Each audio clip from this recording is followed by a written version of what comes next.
आंखें न्यूज 24। आइए नजर डालते हैं रात 8 बजे तक की खास खबरों पर।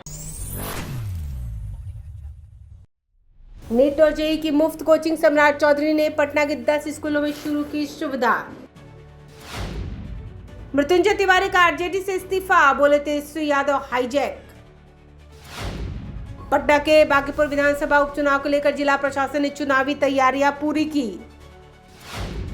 जगन्नाथ रथ यात्रा में शामिल हुए सीएम सम्राट चौधरी, लगाई आस्था की हाजिरी। और बिहार कैबिनेट की बैठक में 25 इंजनों पर लगी मुहर।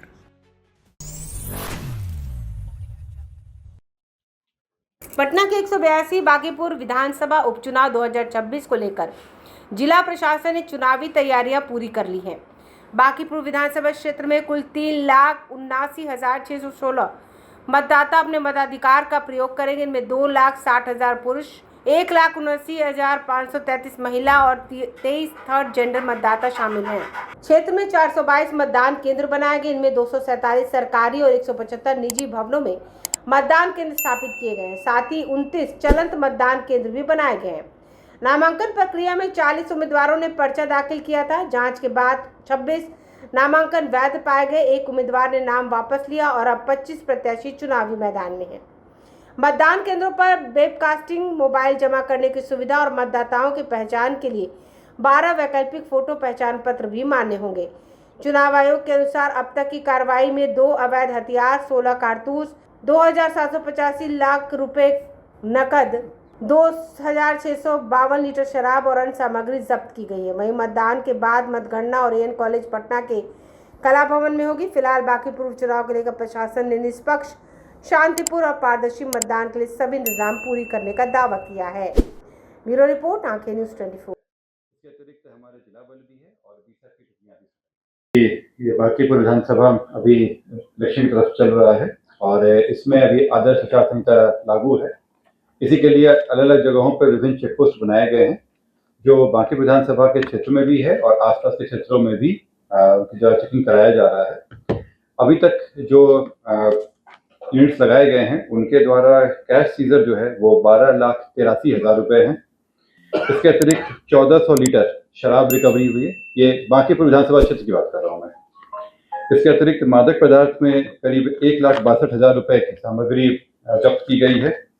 2 शस्त्र और 16 कारतूस जब्त किए गए हैं। इलेक्शन को लेकर जो लाइसेंस्ड आर्म्स है उसका सत्यापन चल रहा है और जगह जगहों पर इसको जमा भी कराया जा रहा है। इसकी कार्रवाई चल रही है। कुछ लोगों पे जो थ्रेट असेसमेंट के हिसाब से एग्जम्पशन भी दिया जा रहा है, पर ज़्यादातर आर्म्स जब्त कराए जा रहे हैं।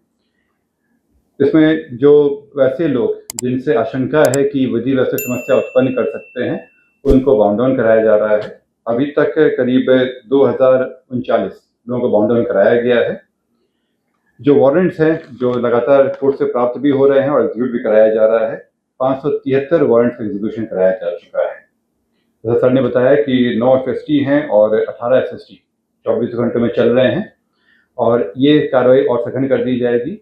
अब कुछ ही दिनों में हम लोगों को केंद्रीय रिजर्व पुलिस बल भी मिलने वाला है, उसकी डिप्लॉयमेंट कर दी जाएगी और विभिन्न बूथों पर और विभिन्न क्षेत्रों में छापामारी भी किया जाएगा, विधि व्यवस्था संधारण भी किया जाएगा। आप लोगों को अवगत कराना चाहूँगा कि आदर्श आचार संहिता के तहत अगर किसी भी व्यक्ति के द्वारा या समूहों के द्वारा आदर्श आचार संहिता का उल्लंघन किया जाएगा तो उस पर कानूनी कार्रवाई की जाएगी और विधि सम्मत कार्रवाई संभावित है। इसलिए आप लोगों सभी से अपील है कि MCC वायोलेशन पर ध्यान दें और अगर आप लोग नजर में कोई आता है तो जो विभिन्न ऐप्स हैं उसके थ्रू हम लोग को जानकारी भी दें, उस पर हम लोग कार्रवाई करें। आज राजधानी पटना में भक्ति और श्रद्धा का अद्भुत संगम देखने को मिला। मौका है भगवान जगन्नाथ की रथ यात्रा का, जिसकी शुरुआत आज पटना के प्रसिद्ध इस्कॉन मंदिर से हुई। इस पावन अवसर पर पूरा शहर भगवान जगन्नाथ के जयकारों से गूंज उठा। इस धार्मिक आयोजन में सत्ता के शीर्ष नेतृत्व की भी बड़ी भागीदारी देखने को मिली। बिहार के मुख्यमंत्री सम्राट चौधरी और उप मुख्यमंत्री विजय कुमार चौधरी सहित कई वरिष्ठ नेता और गणमान्य व्यक्ति इस रथ यात्रा में विशेष रूप से नजर आए। मंदिर परिसर का नजारा देखते ही बना, जहां बड़ी संख्या में श्रद्धालु घंटों पहले से जुटने शुरू हो गए थे। रथ यात्रा की शुरुआत एक बेहद ही भावुक और सादगीपूर्ण पल के साथ हुई। रथ को खींचने और यात्रा को हरी झंडी दिखाने से पहले मुख्यमंत्री सम्राट चौधरी ने इस्कॉन मंदिर के प्रांगण में झाड़ू लगाकर सेवा की मिसाल पेश की। यह दृश्य वहां मौजूद हर भक्त के लिए एक प्रेरणा का स्रोत बना।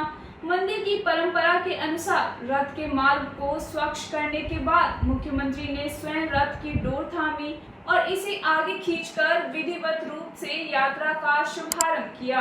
मुख्यमंत्री के साथ उप मुख्यमंत्री विजय कुमार चौधरी ने भी इस रथ यात्रा में अपनी पूर्ण आस्था व्यक्त की। नेताओं और आम जनता के बीच किसी भी प्रकार की अंतर नहीं दिखी, बल्कि सभी एक समान भक्त बनकर भगवान की भक्ति में लीन नजर आए। रथ यात्रा इस्कॉन मंदिर से निकलकर शहर के प्रमुख मार्गों से गुजरी, जहां जगह जगह श्रद्धालुओं ने भगवान जगन्नाथ, बलभद्र और सुभद्रा का स्वागत किया। पुष्प वर्षा और शंख ध्वनि के बीच भक्तों का उत्साह देखते ही बनता था। पटना की सड़कों पर निकले इस विशाल जन सैलाब ने यह साबित कर दिया कि आस्था का यह महापर्व शहर के लोगों के लिए कितना महत्वपूर्ण है।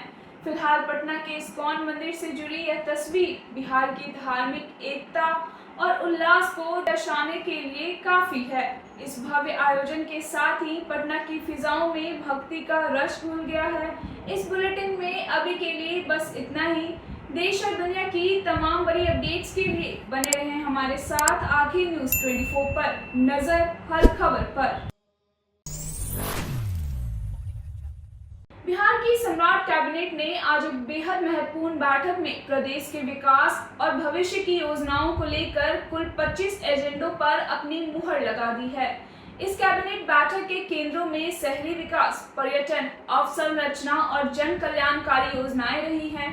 शहरी विकास की बात करें तो केंद्र प्रायोजित अमृत 2.0 योजना के तहत हाजीपुर, खगड़िया, सीतामढ़ी और समस्तीपुर के सीवरेज और जलापूर्ति परियोजनाओं के लिए करीब 800 करोड़ रुपए से अधिक की प्रशासनिक स्वीकृति दी गई है, जिससे इन शहरों में मूलभूत सुविधाओं का कायाकल्प होगा। इसके अलावा बिहार में हवाई कनेक्टिविटी को पंख देते हुए भागलपुर ग्रीनफील्ड हवाई अड्डे का नाम अब अजगैबीनाथ धाम ग्रीनफील्ड हवाई अड्डा कर दिया गया है। इसके निर्माण और भूमि अधिग्रहण के लिए 1329 करोड़ रुपए से अधिक की राशि मंजूर की गई है। साथ ही राजगीर, रोहतास और कैमूर में भी नए हवाई अड्डे बनाने का रास्ता साफ हो गया है। शिक्षा और तकनीक के युग में कदम बढ़ाते हुए कैबिनेट ने Bihar state artificial intelligence centre of excellence का गठन को मंजूरी दे दी है। वहीं पंचायत राज व्यवस्था में बड़ा बदलाव करते हुए अब परिसीमन 2011 की जनसंख्या के आधार पर होगा। पर्यटन को बढ़ावा देने के लिए मां सीता की जन्मस्थली पुनौरा धाम का अयोध्या की तर्ज पर विकास किया जाएगा और मां मुंडेश्वरी मंदिर की धर्मशाला के संचालन की जिम्मेदारी अब मंदिर ट्रस्ट को दी गई है। इन सब के बीच सुरक्षा और समाज कल्याण को भी प्राथमिकता दी गई है। पुलिस बल को सशक्त बनाने के लिए 4700 नए वाहन खरीदे जाएंगे, जिनमें महिला पुलिसकर्मियों के लिए इलेक्ट्रिक स्कूटर भी शामिल है। जेलों में तैनात भूतपूर्व सैनिकों का मानदेय 19,800 से बढ़ाकर 30,000 रुपए कर दिया गया है। मुख्यमंत्री वृद्धाजन आश्रय स्थल योजना के तहत भी राशि आवंटित की गई है, जो बुजुर्गों के प्रति सरकार की संवेदनशीलता को दर्शाता है। इस पूरे फैसले पर सरकार का क्या कहना है, आइए सुनते हैं आज की कैबिनेट बैठक के बाद के मुख्य अंश। जिला में मां मुंडेश्वरी भवानी मंदिर स्थित पर्यटन विभाग द्वारा नवनिर्मित धर्मशाला के सुचारू संचालन हेतु इसे मां मुंडेश्वरी भवानी मंदिर न्यास समिति कैमूर को प्राधिकृत किए जाने की स्वीकृति दी गई। पंचायती राज विभाग का अगला एजेंडा था, जिसके अंतर्गत बिहार पंचायत राज अधिनियम 2006 के अंतर्गत गठित बिहार ग्राम पंचायत नियमावली 2026 की स्वीकृति दी गई। समाज कल्याण विभाग का अगला एजेंडा था, जिसमें क्या होगा सर? ये अब ग्राम पंचायतों को भी कर लगाने का अधिकार है। एक्ट में पहले से प्रावधान है, सरकार को उसके लिए नियमावली बनाना था। अभी ये नियमावली बन गई, तो नियमावली के तहत अलग अलग तरीके के कर लगाने का उनको आधार मिलेगा और इससे उनकी अपनी भी एक आय बनेगी। सर, क्या पूर्व में कोई नियमावली नहीं थी क्या? पूर्व में सरकार ने ये नियमावली नहीं बनाई थी। तो अभी तक जो कर की वसूली हो रही थी बिना नियमावली की हो रही है। पंचायती राज पंचायतों द्वारा कौन से कर की वसूली हो रही थी? वसूली अगर कर रही है नहीं, पंचायतों द्वारा पंचायती राज अधिनियम 2006 के आलोक में इस संबंध में नियमावली अभी नहीं बनी थी। दूसरी नियमावलियां बनी इनके थी। पास किन चीजों का टैक्स वसूलने की पावर इसमें काफी सारा विस्तार है और ये जब हम लोग को बता देते लिखने के लिए थोड़ा सा आप लोग को जो विस्तृत ये सर्कुलेट किया गया है उसको भी एक बार देख लीजिएगा। इसमें मैं मोटा मोटी बता देता हूँ। भवनों पर कर है, होल्डिंग टैक्स है, व्यवसायी उपयोग में लाई जा रही भूमि पर कर है, सिनेमा घर इत्यादि का जो होता है उस पर, विज्ञापन होर्डिंग इत्यादि पर है, व्यापार धंधे पर पेशा कर के संबंध में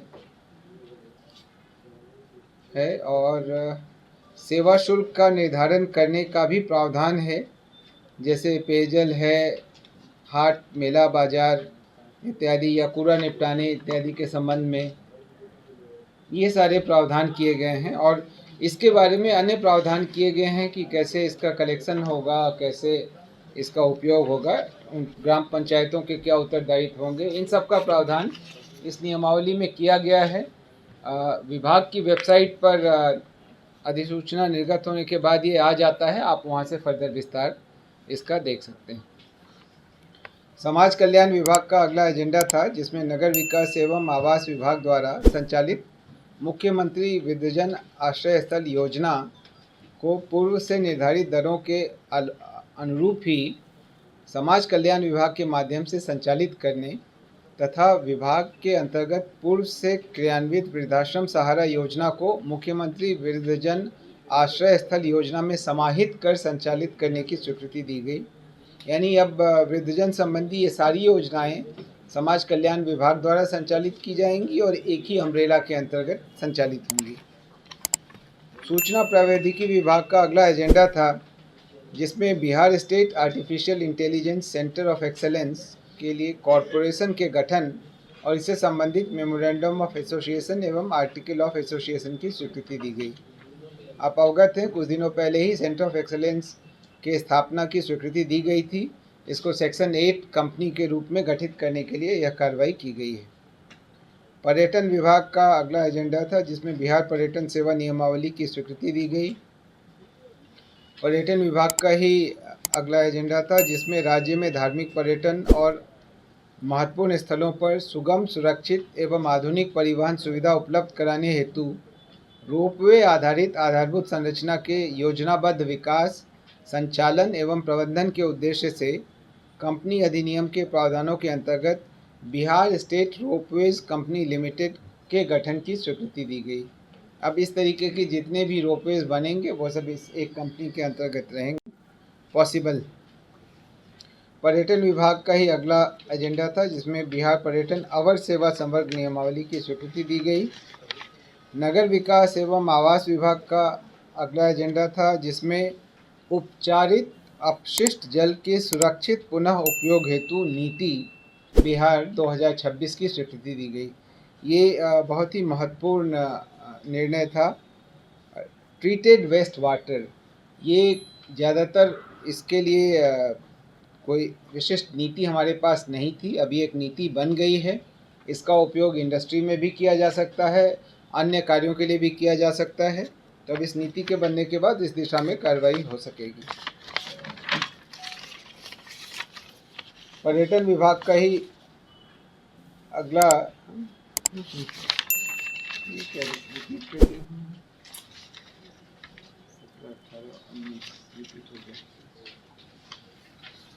सिविल विमानन विभाग का अगला एजेंडा था, जिसमें स्वीकृतादेश संख्या पूर्व का जो था उसको निरस्त करते हुए भागलपुर ग्रीनफील्ड हवाई अड्डे का नामकरण अजगैबीनाथ धाम ग्रीनफील्ड हवाई अड्डा करने की स्वीकृति दी गई। इसके निर्माण हेतु भागलपुर जिला में 1425.1148 एकड़ भूमि अर्जित किए जाने हेतु 556 करोड़ 11,85,728 रुपये तथा मुंगेर जिला में 1,720.116 एकड़ भूमि अर्जित किए जाने हेतु 773 करोड़ 46,84,361 रुपये की स्वीकृति दी गई। सिविल विमानन विभाग का ही अगला एजेंडा था, जिसमें राजगीर तथा रोहतास एवं कैमूर क्षेत्र में ग्रीनफील्ड हवाई अड्डा के निर्माण हेतु भारतीय विमानपत्तन प्राधिकरण नई दिल्ली और राज्य सरकार के बीच MOU करने की स्वीकृति दी गई। गृह विभाग का अगला एजेंडा था, जिसके अंतर्गत श्री रामाकांत प्रसाद सेवानिवृत्त अपर पुलिस अधीक्षक STF की संविदा 1 वर्ष 1/7/26 से 30/6/27 तक विस्तारित करने की स्वीकृति दी गई। शिक्षा विभाग का अगला एजेंडा था, जिसमें राज्य सरकार के 7 निश्चय 3 उन्नत शिक्षा उज्ज्वल भविष्य के अंतर्गत पूर्व में चयनित सरस्वती विद्या निकेतन आदर्श विद्यालय के अतिरिक्त राज्य के अन्य माध्यमिक एवं उच्च माध्यमिक विद्यालयों को भी सरस्वती विद्या निकेतन आदर्श विद्यालय के रूप में चयन एवं संचालित करने की स्वीकृति दी गई। पंचायती राज विभाग का अगला एजेंडा था, जिसमें बिहार पंचायत राज अधिनियम 2006 की धारा 11 की उपधारा 1 के तहत ग्राम पंचायत क्षेत्र, धारा 12 की उपधारा 2 के तहत ग्राम पंचायत प्रादेशिक क्षेत्र, धारा 37 के तहत पंचायत समिति प्रादेशिक क्षेत्र एवं धारा 64 के तहत जिला परिषद प्रादेशिक क्षेत्र का वर्ष 2011 की जनगणना के आंकड़ों के आधार पर गठन, परिसीमन और इससे संबंधित अधिसूचना पर स्वीकृति दी गई। इसके अतिरिक्त कुछ विधायी कार्य आज हुए, जिनके संबंध में यहाँ पे विवरण नहीं दिया जा रहा है। बिहार की राजनीति में इन दिनों पटना का बांकीपुर इलाका चर्चा का केंद्र में है। जनसुराज के संस्थापक प्रशांत किशोर के लिए मुश्किलें कम होने का नाम ही नहीं ले रही है। बिहार की सियासत में सुराज का दावा करने वाले प्रशांत किशोर को एक के बाद एक कई बड़े झटके लग रहे हैं। सबसे पहले बात करते हैं पटना की सड़कों पर लगे उस पोस्टर की, जिसने सियासी पारा चढ़ा दिया है। बांकीपुर की जनता के नाम से लगाए गए इस पोस्टर में प्रशांत किशोर की तस्वीर है, जिसमें वो टोपी और गमछा पहने दिखाई दे रहे हैं। पोस्टर पर लिखी इबारत सीधे तौर पर उन पर हमला करती है। इसमें लिखा है, केसी सिन्हा तो सिर्फ झांकी है, जमानत जब्त होना अभी बाकी है, इनको वोट नहीं नोट चाहिए। यह पोस्टर न केवल प्रशांत किशोर की कार्यशैली पर सवाल उठा रहा है, बल्कि उपचुनाव से पहले उनके और जनसुराज के प्रति बढ़ते असंतोष को भी दर्शा रहा है। वहीं दूसरी तरफ जनसुराज के भीतर मची भगदड़ थमने का नाम नहीं ले रही है। बांकीपुर विधानसभा उपचुनाव से ठीक पहले प्रशांत किशोर को आज एक और बड़ा झटका लगने वाला है। खबर है कि फिल्म निर्माता चेतना झांव और फतुहा की प्रखंड प्रमुख श्रुतिश्री आज जनसुराज का दामन छोड़कर भारतीय जनता पार्टी में शामिल हो रही हैं। इन दोनों का जाना प्रशांत किशोर के लिए उस समय एक बड़ा आघात है, जब वे खुद को मजबूती से चुनाव मैदान में उतारने का प्रयास कर रहे हैं। इससे पहले बुधवार को जनसुराज को उस समय सबसे बड़ा झटका लगा, जब 2025 के विधानसभा चुनाव के बांकीपुर से जनसुराज के उम्मीदवार रहे प्रोफेसर केसी सिन्हा ने भाजपा का दामन थाम लिया। भाजपा प्रदेश महामंत्री संजय सरावगी की मौजूदगी में उन्होंने पार्टी की सदस्यता ली। केसी सिन्हा के साथ न केवल कई प्रमुख नेता, बल्कि बड़ी संख्या में जनसुराज के कार्यकर्ता भी भाजपा में शामिल हुए हैं। यह सिलसिला यही नहीं रुका, बल्कि दीघा से पूर्व प्रत्याशी बिट्टू सिंह और मनेर से पूर्व प्रत्याशी गोपाल सिंह ने भी जनसुराज को अलविदा कहकर भाजपा का हाथ थाम लिया है। एक तरफ जहां प्रशांत किशोर अपने संगठन को खड़ा करने का दावा कर रहे हैं, वहीं उनके पुराने और भरोसेमंद साथी अब पार्टी छोड़ रहे हैं। बहरहाल पटना की सड़कों पर लगे ये पोस्टर और नेताओं का पाला बदलना बिहार की बदलती राजनीतिक तस्वीर की कहानी बयां कर रहे हैं। अब देखना यह होगा कि प्रशांत किशोर इस बिखराव को कैसे संभालते हैं और उपचुनाव में जनता का रुख क्या होता है। फिलहाल इस बुलेटिन में बस इतना ही। इस स्थिति को देखते हुए क्या आपको लगता है कि जनसुराज पार्टी के लिए बांकीपुर उपचुनाव में अपनी साख बचाए रखना अब और भी चुनौतीपूर्ण हो गया है? अपनी राय हमें कमेंट्स में जरूर बताएं। देश और दुनिया की तमाम बड़ी अपडेट्स के लिए बने रहें हमारे साथ आखिर न्यूज़ 24 पर। नजर हर खबर पर।